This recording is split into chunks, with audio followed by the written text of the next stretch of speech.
उत्तर प्रदेश के जिला जौनपुर के गांव कलीचाबाद का रहने वाला विजय चौहान पिछले 10 सालों से मुंबई में रहकर राजमिस्त्री का काम करता था। मुंबई में वह परिवार के साथ नालासोपारा के गाड़ीपाड़ा इलाके की ओम साई वेलफेयर सोसाइटी की एक चाल में रहता था। मुंबई आने से पहले विजय चौहान का विवाह चमन देवी उर्फ गुड़िया के साथ हुआ था। उसी साल वह पत्नी गुड़िया को अपने साथ मुंबई ले आया था ताकि वहां अच्छी पढ़ाई करा सके। इस समय उसका 7 साल का बेटा था। विजय का बड़ा भाई अजय चौहान मुंबई में पहले से ही रहता था। वह जम गया तो उसका छोटा भाई अखिलेश चौहान भी मुंबई आ गया था। कुछ दिनों तक साथ रखकर उसे भी राजमिस्त्री का काम सिखा दिया। जब वह पूरी तरह काम में निपुण हो गया और कमाने लगा तो उसने उसे अलग रहने के लिए कमरा दिला दिया था। अजय और अखिलेश भी वहीं करीब ही एक चाल में रहते थे। रहते भले ही सभी अलग थे, लेकिन जब भी किसी को कोई जरूरत होती थी सभी एक दूसरे की मदद करते थे। इसी साल जुलाई महीने के पहले सप्ताह में विजय चौहान के छोटे भाई अखिलेश को कुछ पैसों की जरूरत पड़ी तो उसने अपने बड़े भाई विजय को फोन किया, लेकिन विजय का फोन स्विच्ड ऑफ था। अखिलेश ने सोचा कि काम पर होने की वजह से फोन चार्ज नहीं हो पाया होगा, इसलिए फोन स्विच्ड ऑफ है। उसने शाम को फोन किया कि अब तो भाई घर आ गया होगा, लेकिन उस समय भी उसका फोन बंद था। देर रात फिर फोन किया, तब भी उसके फोन को बंद बताया तो उसे थोड़ी चिंता हुई। रात ज्यादा हो गई थी, इसलिए उसने सोचा कि सुबह भाई के घर जाकर पता करेगा कि उसका फोन बंद क्यों है। हैरान परेशान अखिलेश सुबह भाई के घर पहुंचा। जब उसने भाभी चमन देवी से भाई के बारे में पूछा तो उसने कहा, तुम्हारे भैया तो किसी काम के सिलसिले में कुर्ला गए हैं, उनका फोन भी बंद है। अखिलेश ने कहा, हाँ, उनका फोन खराब है। कल सुबह किसी के मोबाइल से फोन करके बताया था। वहां कोई जान पहचान का मिस्त्री तो है नहीं, इसलिए फोन ठीक नहीं कराया है। चमन देवी ने बताया। अखिलेश भाई को लगातार फोन करता रहा, पर उसका फोन चालू नहीं हुआ।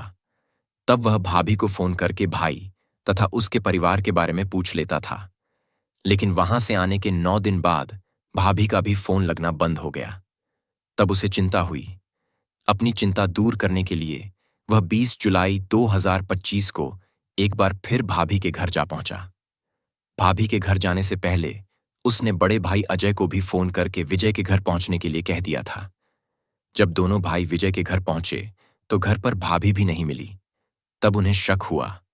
घर में नई टाइल्स भी लगी थीं। इससे उनका शक और बढ़ गया। इसकी वजह यह थी कि जब भी अखिलेश चमन से भाई विजय के बारे में पूछता था वह टाल मटोल करने लगती थी। कभी कहती कि वह नाराज होकर गए हैं तो कभी कहती कि गोरेगांव काम करने गए हैं। भाभी के ही कहने पर अखिलेश विजय के बारे में पता करने गोरेगांव भी गया था। वहां से पता चला था कि वह 8 से 10 दिन पहले ही काम छोड़कर चला गया था। चमन देवी ने यह भी कहा था कि उसने दूसरा सिम ले लिया है, लेकिन जब अजय और अखिलेश ने दूसरे सिम का नंबर मांगा था तो इसके लिए भी उसने बहाना बना दिया था कि उसके पास भी दूसरे सिम का नंबर नहीं है। भाभी की इस बहानेबाजी पर ही अखिलेश ने अजय से कहा था, भैया मुझे शक हो रहा है, मामला गड़बड़ लगता है। कहीं विजय भैया के साथ कोई अनहोनी तो नहीं घट गई। इसकी वजह यह थी कि अखिलेश ने इस तरह की तमाम घटनाओं के बारे में पढ़ा था, जिनमें पत्नियों ने पति की हत्या करवाकर लाश घर में ही गड़वा दी थीं और ऊपर फर्श बनवा दिया था। चमन ने भी घर में नई टाइल्स लगवाई थीं। इसीलिए अखिलेश ने भाई से शक जाहिर करते हुए आगे कहा, घर में नई टाइल्स भी लगी हैं। मेरा मन करता है कि खोद कर देखा जाए। 1 से 2 टाइल्स टूट भी जाएगी तो क्या होगा। अजय को छोटे भाई अखिलेश की बात सच लगी। इसके बाद अजय और अखिलेश ने पड़ोसियों से बात की। पड़ोसियों को भी उनकी बात में दम लगा। सभी ने तय किया कि खुद ही कुछ टाइल्स हटाकर देखते हैं। अगर वैसा कुछ होगा तो पुलिस को सूचना दी जाएगी। टाइल्स हटाकर खुदाई की गई। करीब 1.5 फुट खुदाई की गई होगी। तभी तेज बदबू आने लगी। इससे उन्हें समझते देर नहीं लगी कि उनका जो सोचना था वह सच है। उसी दिन यानी 20 जुलाई 2025 को अजय और अखिलेश ने मुंबई के थाना पेल्हार जाकर शिकायत दर्ज कराई कि उनका बड़ा भाई विजय और भाभी चमन देवी लापता हैं। उन्होंने पड़ोसियों की मौजूदगी में घर के अंदर खुदाई की तो तेज बदबू आई। रात को तो पुलिस नहीं आई, लेकिन 21 जुलाई 2025 को सवेरा होते ही थाना पेल्हार के सीनियर इंस्पेक्टर जितेंद्र वनकोटी कुछ पुलिसकर्मियों और फोरेंसिक टीम के साथ ओम साईं वेलफेयर सोसाइटी की उस चाल में जा पहुंचे जहां विजय चौहान अपनी पत्नी और बेटे के साथ रहता था। पुलिस अधिकारियों के निर्देश पर उस जगह की खुदाई शुरू हुई जहां खुदाई करने पर बदबू आई थी। करीब आधे घंटे की खुदाई के बाद घर और उसके आसपास का पूरा इलाका दुर्गंध से भर गया। शाम 6 बजे के आसपास 4 फुट की गहराई से एक लाश निकाली गई। लाश इस कदर सड़ी हुई थी कि उसे पहचाना नहीं जा सकता था, लेकिन लाश पर मौजूद कपड़ों और कदकाठी से स्पष्ट हो गया था कि वह लाश किसी और की नहीं बल्कि 32 साल के विजय चौहान की थी। विजय की लाश मिलने के बाद पहला सवाल यह था कि उसकी हत्या किसने और क्यों की। घर की तलाशी, खुदाई और विजय की लाश मिलने के बाद पुलिस हरकत में आई। पूछताछ में मोनू शर्मा का नाम सामने आया। लोगों ने बताया कि मोनू और विजय की पत्नी चमन का चक्कर चल रहा था। फिर मोनू तथा चमन देवी का पता लगाने के लिए पेलहार पुलिस ने 2 टीमें बनाईं। विजय चौहान की पत्नी चमन देवी उर्फ गुड़िया भी लापता थी। मोनू के बारे में पता किया गया तो जानकारी मिली कि वह भी गायब है। इससे यही अंदाजा लगाया गया कि चमन मोनू के साथ ही है। सच्चाई तभी सामने आ सकती थी जब चमन देवी और मोनू पकड़े जाते, लेकिन उन्हें पकड़ना आसान नहीं था। दोनों कहाँ हैं इसका पुलिस के पास कोई सुराग नहीं था। पुलिस ने चमन और मोनू के फोन नंबर सर्विलांस पर लगवा दिए थे। इसके अलावा अपने मुखबिरों को भी सक्रिय कर दिया था। एक टीम तकनीकी जांच कर रही थी तो दूसरी टीम मुखबिरों के जरिए जानकारी जुटाने में लगी थी। चमन, मोनू और उनके एक मददगार सुरेश, तीनों के मोबाइल फोन स्विच्ड ऑफ थे। इस वजह से पुलिस उन्हें ट्रैक नहीं कर पा रही थी, लेकिन पुलिस की पैनी नजर उनके मोबाइल नंबरों पर थी। इत्तफाक से 22 जुलाई 2025 को विजय चौहान के फोन से एक पेमेंट किया गया। पुलिस ने तुरंत उस फोन की लोकेशन पता की। पता चला कि पुणे के हड़पसर इलाके की एक दुकान पर विजय चौहान के फोन से ऑनलाइन पेमेंट किया गया था। इसी के आधार पर मुंबई पुलिस ने तुरंत लोकेशन ट्रेस कर ली थी। चंद घंटों बाद पेलहार पुलिस हड़पसर में थी। फिर तो पुलिस को चमन और मोनू तक पहुंचने में देर नहीं लगी। पुलिस अपनी टीम की मदद से चमन और मोनू को गिरफ्तार कर लिया था। उनके साथ विजय का 7 साल का बेटा सुरक्षित था। इसके बाद पुलिस ने मोनू और चमन देवी की मदद से उनकी भागने में मदद करने वाले सुरेश को भी गिरफ्तार कर लिया था। रिमांड के दौरान पूछताछ में चमन देवी और मोनू शर्मा के लव क्राइम की जो कहानी सामने आई वह कुछ इस प्रकार थी। उत्तर प्रदेश के जिला जौनपुर के रहने वाले 32 साल के विजय चौहान का विवाह करीब 10 साल पहले उसके गांव के नजदीक रहने वाली 22 साल की चमन देवी उर्फ गुड़िया के साथ हुआ था। चूंकि विजय विवाह के पहले से मुंबई में रहता था, इसलिए शादी के बाद वह पत्नी को भी अपने साथ मुंबई ले आया था। मुंबई में वह राजमिस्त्री का काम करता था। वह मेहनती था, इसलिए कमाता भी ठीक ठाक था। पत्नी आ गई तो वह और भी मेहनत करने लगा था, क्योंकि खर्च बढ़ गए थे। काम की वजह से भले ही वह पत्नी को समय नहीं दे पाता था, पर उसकी वह हर भौतिक इच्छा पूरी करता था। शायद पत्नी को समय न दे पाने की वजह से वह खुश नहीं रहती थी। विवाह के 3 साल बाद उसे बेटा हुआ था, जो इस समय 7 साल का था। इस बीच विजय का छोटा भाई अखिलेश गांव से भाई के पास आ गया था। विजय ने उसे भी अपनी तरह राजमिस्त्री का काम सिखा दिया था। दोनों भाई राजमिस्त्री का काम करते हुए अलग रहते थे। विजय का जो काम था उसमें उसे घर आने में देर हो जाती थी। सुबह जल्दी निकलना पड़ता था, इसलिए वह पत्नी को उसके मनमाफिक समय नहीं दे पाता था।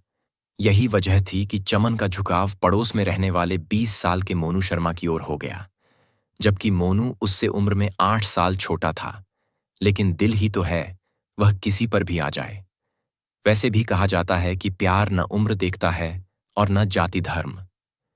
बिहार का रहने वाला मोनू शर्मा फैमिली के साथ विजय चौहान के पड़ोस में रहता था। वह बीएसएससी के 3रे साल में पढ़ता था। वह पढ़ाई में काफी होशियार था। पड़ोस में रहने की वजह से दिन में चमन देवी को कभी कुछ मंगाना होता था तो वह मोनू से मंगा लेती थी। इसी तरह लव अफेयर होने पर मोनू का चमन के घर आना जाना शुरू हुआ तो कुछ ही दिनों में यह संबंध शारीरिक संबंध तक पहुंच गया। कुंवारे मोनू को चमन देवी की देह क्या मिली, मानो सारा जहां मिल गया। फिर तो जब देखो तब चमन के घर में पड़ा रहता था। किसी जवान महिला के घर में पति की गैरहाजिरी में कोई कुंवारा लड़का जब देखो तब गुस्सा रहेगा तो पड़ोसियों में खुसुर फुसुर होगी ही। चमन और मोनू को लेकर भी कानाफूसी होने लगी थी। फिर इस बात की जानकारी विजय को भी हो गई कि उसकी गैर हाजिरी में पड़ोस में रहने वाला मोनू शर्मा उसके घर में घुसा रहता है। विजय ने जब चमन से कहा कि वह मोनू को घर न आने दे, तो वह पति की बात मानने के बजाय उससे लड़ने लगी। विजय ने मोनू को भी डांटा फटकारा, पर उस पर भी कोई फर्क नहीं पड़ा। दोनों पहले की ही तरह मिलते रहे। 2 जुलाई 2025 की शाम विजय घर आया तो चमन देवी मोनू से फोन पर बात कर रही थी। वह मोनू से जिस तरह की बातें कर रही थी, उसे सुनकर किसी भी गैरतमंद पति को गुस्सा आ सकता था। विजय को भी गुस्सा आ गया। उसने पत्नी की चार्जर के तार से पिटाई कर दी। इसके बाद मोनू को भी खूब खरी खोटी सुनाई। उस रात घर में खाना नहीं बना। रात में विजय को भूख लगी तो उसने पत्नी से खाना बनाने को कहा, लेकिन वह खाना बनाने नहीं उठी। तब विजय ने उसकी फिर से पिटाई कर दी। तब चमन देवी ने गुस्से में दाल चावल बनाया और उसमें नशीली दवा मिलाकर खिला दिया। थोड़ी देर में विजय सो गया तो चमन ने फोन करके मोनू को अपने घर बुला लिया। फिर दोनों ने गला दबाकर पति विजय चौहान की हत्या कर दी। जबकि चमन का कहना था कि उसका पति से अक्सर लड़ाई झगड़ा होता रहता था। विजय सुबह 7 बजे काम पर जाता था तो रात 9 साढ़े 9 बजे लौटता था। दिन भर का थक्का मांदा विजय घर आकर खाना खाकर सो जाता था। पति का प्यार न मिलने की वजह से चमन देवी का झुकाव युवा और खुशमिजाज मोनू की तरफ हो गया था। दोनों को जब भी मौका मिलता था मिलने भी लगे थे। जल्दी ही विजय चौहान और उसके फैमिली वालों को चमन और मोनू के अवैध संबंधों का पता चल गया था। विजय को पत्नी चमन के फोन से दोनों की चैट और फोटो भी मिल गए थे। उसके बाद पति पत्नी में लगभग रोज ही लड़ाई झगड़ा होने लगा था। विजय चमन के साथ मारपीट भी करता था। चमन को वैसे भी पति से प्यार नहीं मिलता था, इसीलिए पति की मारपीट से तंग आकर उसने उससे छुटकारा पाने का निश्चय कर लिया। चमन देवी के बताए अनुसार उसने पति विजय के खाने में जहर देकर उसकी हत्या की है। पति की हत्या करने के बाद उसकी लाश को ठिकाने लगाने के लिए उसने पानी की टंकी बनवाने के बहाने मजदूर बुलाकर घर के अंदर गड्ढा खुदवाया और उसी में पति विजय की लाश दफनाकर गड्ढे में मिट्टी भर दी। इसके बाद अपने देवर अजय को बुलाकर ऊपर से टाइल्स लगाने के लिए कहा। अजय ने पूछा कि यहाँ की टाइल्स कैसे टूटी। इस पर चमन देवी ने बताया कि पाइप जाम हो गई थी, उसी की मरम्मत के लिए टाइल्स तोड़वानी पड़ी। अजय ने भाभी की बात सच मानी और टाइल्स लगाकर चला गया। चमन देवी का कहना था कि यह काम उसने अकेले ही किया है, मोनू की इसमें कोई भूमिका नहीं है। इसी के साथ उसने पुलिस से कहा कि वह मोनू को बहुत प्यार करती है, उसका कोई दोष नहीं है, इसलिए उसे छोड़ दिया जाए। दूसरी ओर मोनू का कहना था कि वह चमन देवी से मिलने गया था। उस समय चमन सब्जी खरीदने बाजार गई थी। तभी विजय आ गया। वह उससे लड़ने लगा। विजय उसके और चमन के प्यार में बाधा बन रहा था, इसलिए वह उससे लड़ने लगा। दोनों के बीच बहस बढ़ गई। उसे गुस्सा आ गया और उसने लड़ाई के दौरान विजय का गला पकड़कर दबा दिया, जिसकी वजह से उसकी मौत हो गई थी। इसके बाद उसने विजय की लाश को ठिकाने लगाने के लिए उसी के घर में गड्ढा खोदकर दफना दिया। उसके बाद चमन ने अपने जेठ अजय से टाइल्स लगवा दी थी। मोनू का कहना था कि चमन का इस मामले में कोई दोष नहीं है, इसलिए उसे इस मामले में बिल्कुल न घसीटा जाए। पुलिस का मानना है कि मोनू झूठ बोल रहा है। विजय उससे लंबा चौड़ा और तंदुरुस्त था। वह उस पर अकेले कतई काबू नहीं पा सकता था। दोनों ही झूठे बयान देकर एक दूसरे को बचाने की कोशिश कर रहे हैं। पोस्टमार्टम रिपोर्ट के अनुसार विजय की हत्या नशीली दवा देने के बाद गला दबाकर की गई थी। इससे स्पष्ट हो गया था कि विजय की हत्या दोनों ने मिलकर की थी। उसके बाद दोनों ने मिलकर विजय की लाश को घर में गड्ढा खोदकर दफना दिया था। उसके बाद चमन ने अजय को बुलाकर टाइल्स लगवा दी थीं। जब अखिलेश और अजय भाई के बारे में बार बार पूछने लगे तो चमन और मोनू घर से भाग निकले। खर्च के लिए उन्होंने विजय का फोन साथ ले लिया था, क्योंकि वह नेट बैंकिंग चलाता था।